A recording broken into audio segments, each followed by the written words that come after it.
Olá pessoal, mais uma vez aqui Douglas Isaacson, nossa plataforma de ensino de estudos SEDLEGES 15.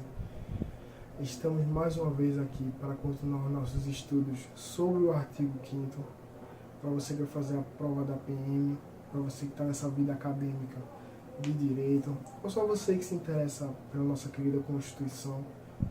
Aí vamos soltar materiais muito importantes e interessantes para que você dê uma lida, se aprofunde nos seus estudos e chegue na prova afiado. Vamos lá?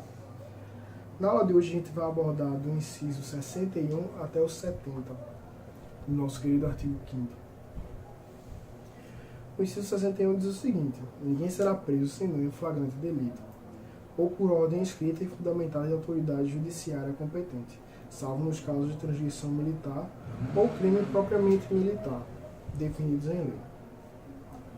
Ou seja, é um princípio penal muito importante que todo mundo deve ser preso apenas em flagrante delito. Lembrando que flagrante delito tem um tempo muito extenso, podendo até retroagir em alguns casos, pela questão de que o flagrante delito não se limita apenas na hora que aconteceu o crime ou no local, e também, ou por ordem fundamentada, é basicamente aquilo de prisão expressa pelo juiz, autoridade competente, que reuniu provas necessárias e suficientes para que ordene a prisão do indivíduo. A lei, o inciso traz um salvo das questões de justiça especial, que é a justiça militar, que tem um ordenamento diferente e é interessante para nós vermos na nossa aula de hoje. O inciso 62 diz o seguinte: a prisão de qualquer pessoa e o local onde se encontre serão comunicados imediatamente ao juiz competente e à família do preso ou à pessoa por ele indicada. Mais uma vez, isso é um direito importante resguardado pela nossa Constituição, de que o preso localize e informe ao juiz as pessoas que ele quer que sejam contactadas para informar de sua prisão, para que elas acionem as defesas necessárias, os advogados, comecem a reunir provas e etc. O inciso 63 diz o seguinte: o preso será informado de seus direitos, entre os quais de permanecer calado, sendo-lhe assegurada a assistência da família e advogado. Mais uma vez, a Constituição dá esses direitos aos presos para que ele mantenha consigo os direitos de assistência familiar, ou seja, eles têm o direito de receber a ajuda da família, tanto monetária quanto psicológica, ou o direito de defesa, que ainda permanece como preso, de responder às acusações, de buscar provar sua inocência na forma de um advogado. O inciso 64 diz o seguinte: o preso tem o direito à identificação dos responsáveis por sua prisão ou por seu interrogatório policial. Isso, mais uma vez, é uma consequência do direito de resposta que ainda é mantido como preso, de saber quem são os seus acusadores, para que ele possa, caso sua inocência seja provada, exigir uma resposta, mediante o constrangimento ou outras coisas que ele passou durante seu período de cárcere. O inciso 65 diz o seguinte: a prisão ilegal será imediatamente relaxada pela autoridade judiciária.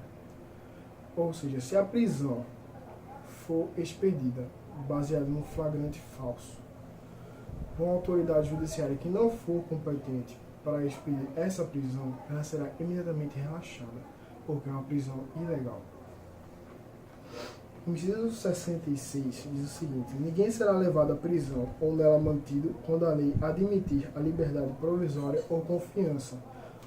Mais uma vez, como eu falei, a nossa Constituição preserva a beneficência dos direitos, ou seja, os direitos que forem mais benéficos ao afetado devem ser resguardados e mantidos. Havendo a possibilidade do preso responder em liberdade ou pagar a confiança, ele precisa ser informado disso para que corra atrás, porque não é admitida a prisão tendo a possibilidade do preso responder em liberdade. O inciso 67 diz o seguinte: não haverá prisão civil por dívida, salvo a responsável pelo inadimplemento voluntário e inexcusável de obrigação alimentícia e a do depositário infiel. Isso é um inciso interessante, porque recentemente, não tão recentemente assim, o Brasil foi signatário de um tratado internacional da América Latina chamado Pacto de São José, que diz que o depositário infiel ele não pode mais ser preso. Ou seja, a única prisão admitida, a prisão civil admitida no Brasil é da escusa alimentícia, ou seja, aquele marido que não paga a pensão. Ou seja, se o Wesley Safadão não pagasse a pensão, ele seria preso. O inciso 68 diz o seguinte: conceder-se-á habeas corpus sempre que alguém sofrer ou se achar ameaçado de sofrer violência ou coação em sua liberdade de locomoção por ilegalidade ou abuso de poder. Olha aí, pessoal, o nosso primeiro remédio constitucional, o habeas corpus, que é aplicado sempre que você se sentir ou for ameaçado de verdade de ter o seu direito de ir e vir cerceado por um abuso de poder.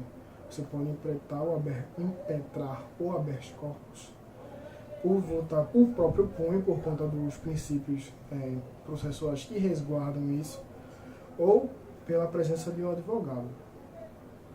Vamos fazer um vídeo, inclusive, sobre remédios constitucionais mais em breve, por isso que eu não vou me adentrar tanto nos remédios constitucionais.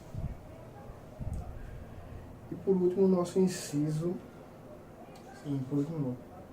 69, conceder-se-á mandado de segurança para proteger direito líquido e certo, não amparado por habeas corpus ou habeas data, quando o responsável pela ilegalidade ou abuso de poder for autoridade pública ou agente de pessoa pública no exercício das atribuições do poder público. Esse remédio constitucional é um remédio bem específico, por conta do princípio do direito líquido e certo. E o que é um direito líquido e certo? É um direito que você não precisa provar, porque ele já está com você de imediato, por conta do perigo in mora e outros princípios processuais nele resguardados. Como falei, vamos fazer um vídeo sobre remédios constitucionais, mais detalhado, para que vocês peguem esses bisus com mais facilidade. Fiquem ligados aí. E agora, por último, o nosso inciso 70, o mandado de segurança coletiva. É basicamente a mesma coisa do anterior, porém ele é impetrado em nome de uma coletividade. E ele só pode ser impetrado por organizações específicas. Precisa ser um partido público, com representação do Congresso Nacional, uma organização sindical, entidade de classe, legalmente, ou associação legalmente constituída em funcionamento há menos de um ano, em defesa dos interesses de seus membros associados. Eles precisam ser uma classe nacional, dando esse salvo aqui, esse adendo.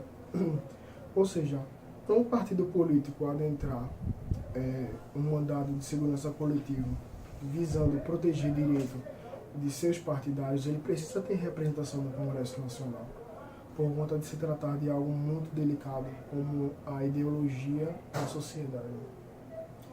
Então é isso, pessoal, a gente vai encerrar a aula de hoje por aqui. Se inscreve no nosso canal, segue a gente lá no Instagram, SEDLEGES15, e é nóis, o pesadelo continua.